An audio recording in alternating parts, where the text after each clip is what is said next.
안녕하세요. 지독한 사람입니다. 오늘 제가 소개할 책은 양자역학 7일 만에 끝내기라는 책입니다. 만화인데요. 제가 이 책을 읽게 된 계기는 지난번 소개드렸던 우리 문명의 마지막 시간들이라는 책을 읽고 양자물리학에 대해서 공부를 하고 싶다는 생각에 추천받아서 읽게 됐는데요. 만화책이라 쉽게 설명이 되어 있을 줄 알았는데 읽고 난 소감은 당초에 무슨 이야기인지 모를 그런 이야기들이 가득 찬 책이었습니다. 물론 이 책 하나로 양자물리학을 완전히 다 이해할 수는 없는 거고요. 여러 번 이 책을 반복해서 읽는다고 해서 또 이해를 할 수 있는 건 아닐 것 같습니다. 다양한 자료들이나 또 강의나 영상 자료들을 참고를 해서 배워나가야 될 분야가 아닌가 이렇게 생각을 하고 있습니다. 이해는 전혀 못했지만 아주 흥미로운 내용들이 가득한 건 사실인 것 같습니다. 양자물리학을 지속적으로 좀 공부를 해보고 싶은 생각이 들게 만든 책이었습니다. 앞표지는 만화 양자역학 7일 만에 끝내기 후쿠에 준이라는 분이 지었습니다. 뒷표지는 미래 과학자를 위한 물리학 양자역학의 기본기 7일 만에 완성. 아인슈타인은 왜 양자역학을 부정했을까? 양자역학은 기존의 물리학으로는 설명하기 힘든 현상을 규명하고 우주와 만물의 기원을 밝힐 궁극의 이론으로 평가받는다. 하지만 양자역학이 150억 광년 넘어 우주만을 향하거나 1나노미터의 미시세계만 들여다보는 것은 아니다. 스마트폰, 텔레비전, CD, 신용카드, 신분증, 자기공명 영상, 원자폭탄 등 현대 문명은 양자역학을 토대로 세워졌다고 해도 과언이 아니다. 그리고 양자역학을 충분히 이해하기 위해서는 물리학의 기초 개념부터 차근차근 파악해야 한다. 이 책은 물리학과 양자역학의 기초 개념과 이 분야가 어떤 과정을 거쳐 발전하였는지 과학사의 흐름과 수많은 천재 과학자의 일화를 통해 쉽고 친절하게 설명하고 있다. 저는 쉽고 친절하지가 않았습니다. 특히 문과 출신이라서 그런지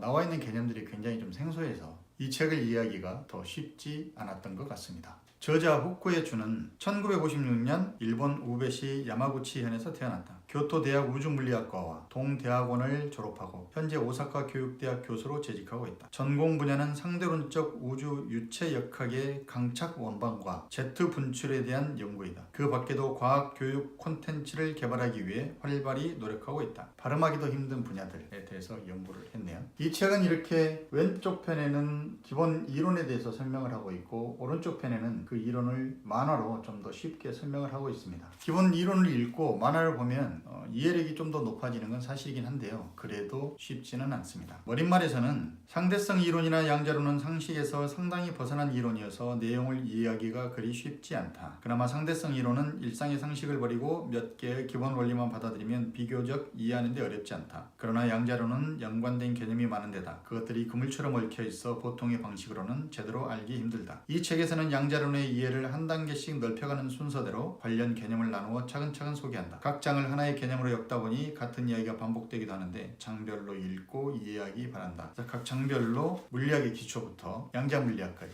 소개를 하고 있습니다. 제가 이 책을 읽고 그나마 조금이라도 이해할 수 있는 부분에 대해서 소개를 하자면요. 이해를 했는지 그냥 받아들이는 것인지는 모르겠지만 우리 주변에는 모든 사물이 연속적으로 존재한다. 하지만 미시세계에서의 물리량은 불연속적이어서 띄엄띄엄한 값으로만 존재한다. 우리가 사는 세상에서는 어떤 현상이 벌어질지 정해져 있고 어떠한 상태인지 정확하게 말할 수 있다. 이것이 상식이다. 책상 위에 올려놓은 펜은 내일도 그대로 책상 위에 있을 것이다. 해가 져서 밤이 되어도 내일이 되면 다시 해가 뜰 것이다. 우리의 일상에서 벌어지는 일은 이렇게 확실하게 정해져 있다. 하지만 양자론에 의하면 우리의 상식이 뒤엎어진다. 미시세계에서 모든 현상은 불확정적이며 모든 사건은 확률적으로 일어난다. 이걸 다시 좀 설명을 하면 수소원자의 양성자 주변에 존재하는 전자를 관찰할 때 전자의 위치와 운동량을 확정하는 일은 근본적으로 불가능하다. 불확정적. 전자가 언제 어디로 이동할지도 결정할 수 없다. 확률적. 양자론의 관점으로 미시세계는 모든 일이 불확정적이고 확률적이다 라고 설명을 하고 있는데 양자물리학의 이론적 바탕이 아닌가 저는 그렇게 생각을 하고 있습니다. 슈레딩거의 고양이라는 한 번쯤은 들어보셨을 법한 이론에 대해서 설명하면서 다세계 해석이라는 가설까지 나오게 되었다고 이야기를 하고 있습니다. 다세계 해석이란 양자역학에서 관측에 대한 문제는 지금까지 해결하지 못하고 있다. 뚜껑을 여는 순간 파동함수가 수축해서 불연속적으로 생사가 정해진다는 것은 어딘가 꺼림칙한 해석이다. 이게 슈레딩거의 고양이에 대한 관측도 좀 꺼림칙하다라고 이야기를 하고 있는 거죠. 1957년 당시 대학원생이던 미국의 휴 에버렛은 다음과 같이 대담한 가설을 제안했다. 뚜껑을 열 때 고양이가 살아있는 상태와 죽어있는 상태가 모두 50%라면 뚜껑을 열어 생사를 관측하는 순간에 고양이가 살아있는 상태와 죽어있는 상태 모두 실현되면 된다. 즉 고양이가 살아있는 우주와 죽어있는 우주 두 개의 우주로 나누면 되는 것이다. 혹은 고양이가 살아있는 확률이 70%이고 죽어있는 확률이 30%라면 고양이가 살아있는 우주 7개, 죽어있는 우주 3개로 나누면 되지 않을까? 아니 뚜껑을 연 순간 우주는 무한대로 나뉘어 그중 70%의 우주에서 고양이가 살아있고 30%의 우주에서 고양이가 죽어있는 비율이면 된다. 즉 관측이라는 행위를 할 때 혹은 양자역학적인 선택이 이루어질 때마다 가능한 모든 우주가 관측 시점으로부터 나뉘어 이 모두가 실제로 존재하는 우주가 된다는 것이다. 이러한 해석을 다세계 해석이라고 한다. 양자물리학에서는 내가 관측하는, 내가 선택하는 우주가 실제로 존재하는 우주가 된다라고 이야기하고 있습니다. 영성과 영적인 부분에 대해서 책을 기술하신 분들이 주장하는 바와 일맥상통하는 부분들이 바로 이런 부분들이 아닌가 생각을 합니다. 그분들도 내가 바라보는 세계, 또 내가 선택하고 상상하는 세계가 실제 존재하는 세계로 창조된다고 이야기를 하고 있는데요. 양자물리학에서도 내가 관측하고 선택하는 우주가 실제 우주가 된다고 이야기를 하니 어떤 영적인 부분과 과학적인 부분이 서로 연결되어서 하나로 통합되는 거 아닌가 이렇게 생각을 하게 됩니다. 양자물리학에 대해서 궁금증을 가지고 계신 분들, 쉽게 접하고 싶으신 분들은 이 책을 참고하셔도 좋을 것 같습니다. 오늘 저의 책 소개는 여기까지입니다. 여러분 행복하세요.